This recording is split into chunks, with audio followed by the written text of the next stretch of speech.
based on the data generated by Wuhan, what numbers could there potentially be out in India at this stage in terms of true numbers? How vulnerable are we to community transmission? So what do the current numbers then tell you about herd immunity in India? Does contact tracing even work anymore, or are we already well in the phase of community transmission, in which case, what does contact tracing do? Is the government doing enough for the poor right now, or do you think the impact to them is going to be worse than what we saw during the demonetization? How about in terms of healthcare accessibility? I mean, can the rural areas access healthcare? So if you could tell us about your research.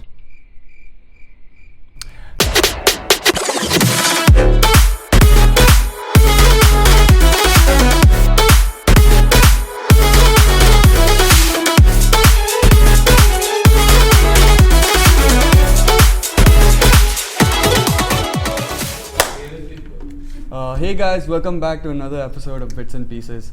My name is Noah, this is Rohan, and today we have with us a very special guest.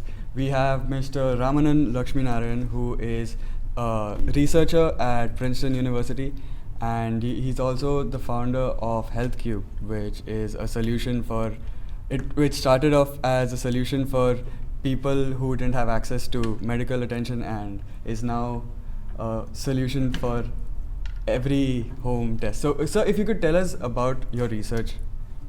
So my career has essentially been around two problems. One is I'm interested in antibiotic resistance, which is the idea that if you overuse antibiotics, they don't work for other people. And that's a complex challenge because we all depend on antibiotics for everything. They save lives, and when we overuse antibiotics, then we create resistant bugs that are going to harm other people as well. Right. That's a complex issue. I've been working on that for many years. HealthCube is around what might seem like a simpler problem in the sense that 4 billion people on the planet don't have access to healthcare or to diagnostics. And the technology to really solve that is within our reach. And we started with pregnant women. Pregnant women in India are supposed to get what is called antenatal care. They're supposed to go get checked for their blood pressure, hemoglobin, blood glucose, oxygen saturation, syphilis, HIV. And typically it would take a woman about 2 days to go somewhere, get it tested in a primary health center. And so only about 5% of Indian women, mostly in urban areas, complete the 4 ANC visits. And if you don't complete those visits, you're at a higher risk for having a child which is stillborn, or the mother dying at birth, and so forth. And we found that if you could develop a technology that goes to the patient's home rather than them coming to a doctor's office, then you can make it accessible to millions of people who would otherwise not have access. That was the birth of HealthCube. We then decided that it could work for doctors' offices, it could work for hospitals, it could work in people's homes. Eventually, I think everyone would have a HealthCube or something like a HealthCube at home, where you don't go to a doctor when you don't feel well, but you're constantly being tracked in your home with data that's accessible to you to figure out how you're doing. You should be able to check your cholesterol level every single day. So we're within reach of a device like that now, which can do 80% of what a diagnostic lab does. Okay. And so now it's not just about people in remote areas without access to healthcare. It is literally everyone, because if you have to go see a doctor, that's a 4-hour trip. You book, you have to go stand in line, etc., etc. But imagine if in 10 minutes you could figure out what's wrong with you. Right. And much of medicine today is also big data and pattern recognition, which anyway, computing can do a lot better than human beings can. Right. It doesn't replace a doctor, but it makes a doctor a much more useful resource to connect with when you actually need that doctor. Right. Also, right now, if we see in the current Indian startup ecosystem, there was a sudden burst of food tech, and right now there's a lot of medical technology startups that are emerging. So what are your thoughts on it? Is it some of the startups that are emerging in the medtech ecosystem? What are your thoughts on it? And what are the areas that can be technologized, if that's even a word, or that should be left for human expertise? See, you're asking a question about a hypothetical possibility of something being left for human expertise.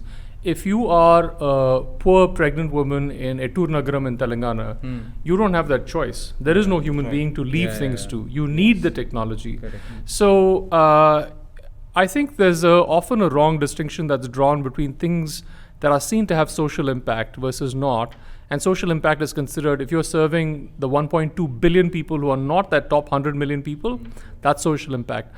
I happen to disagree with that. I think that social impact can be achieved by serving people who are not the top 5% of the country. But at the same time, you can actually monetize it. They have a need, they have a real critical need, and you can serve that need and build a business. And I don't think a lot of health tech companies are thinking ahead to who their customers are, who's going to pay for it. It's not enough just to solve a problem. You have to go beyond it and offer that solution and have someone be able to pay for it. So, and many of these tech companies are focused on this 100 million, which is not a bad thing. I'm not saying that that's bad. Just like Swiggy delivers food, if you have a customer that's willing to pay for food delivery, you have a business. But do these solve existential problems for people in India? I don't know. Right. We watched you give an amazing lecture earlier, a talk, and you spoke about humanities and STEM in education. Could you talk about that a little bit? So this is something I'm really passionate about, which is the idea that technology without any sort of soul can quickly go out of hand, and you end up with unintended consequences, whether it's CRISPR technology that's used to create customized babies for the very rich who are sort of superhumans, or if it's even antibiotics, you take it. Antibiotics were a great boon to mankind until we started misusing them, and then now it creates all sorts of problems. So I think we need to always embed technology in the context of humanities, things that make us human. I mean, what makes us human? It's literature, it's music, it's dance, it's art. I think these are very critical things to be trained in, because then it brings a perspective to what you want out of technology, as opposed to letting the technology drive in whichever direction it's really driving. And I think that element needs to always temper what one chooses to pursue as a use case. I mean, nuclear is a great example. You can have energy for everyone, or you can be killing other people. So. Correct. That's talking about STEM and humanities in general, we know BITS promotes all of that. So if you could elaborate on your time at BITS and how it helped you to be the person you are, and in helping in your growth in your career. Let me rephrase the question. First, could you tell us how you got from BITS to where you are now? How you decided how you found yourself, how you found this field where you're in right now, and also some things that you learned at BITS maybe that.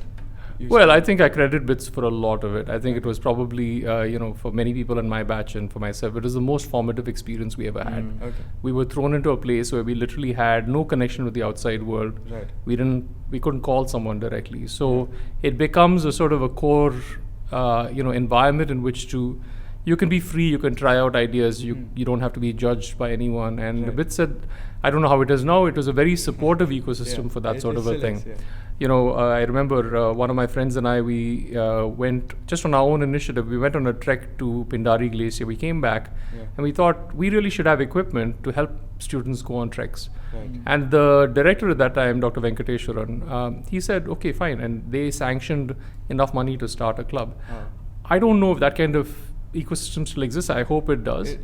But I think that's what makes us a very special place. And I think if anyone chooses to come here, it is to see this is the closest at that time that came to what is called a liberal arts education, which is you learn how to learn, or you learn how to work in teams, or you learn how to to do things. Like when we used to do Oasis, we did everything 100%. Same. Is it still the case? That's fantastic. Yes. So if it was everything from the art and decor to the accommodation sponsors and the whole thing.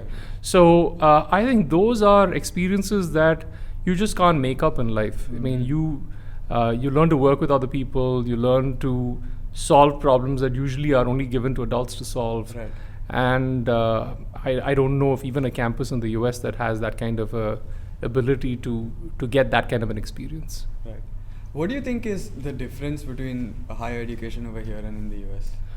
Well, it's very different. What do you think lacks maybe here, or what do we have that's not? I don't know if that's a useful comparison. I think here is you have an opportunity to be in India where real problems are, where there's real connections, real people. And I think, we graduated, my batch graduated in 92.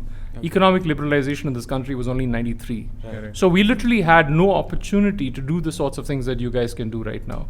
Right. I don't think we could even think about starting a startup back then, because it would probably involve like 2 years of paperwork and all sorts of things. Yeah. So I think the opportunities to you guys are so great that, forget about whether you have the best computer equipment that Princeton might have, or MIT has. That's immaterial, because today knowledge is accessible.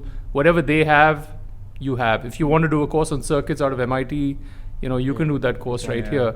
So literally, I just don't even see, what the difference is. You can be here, use your environment, and solve some of these big challenges we talked about.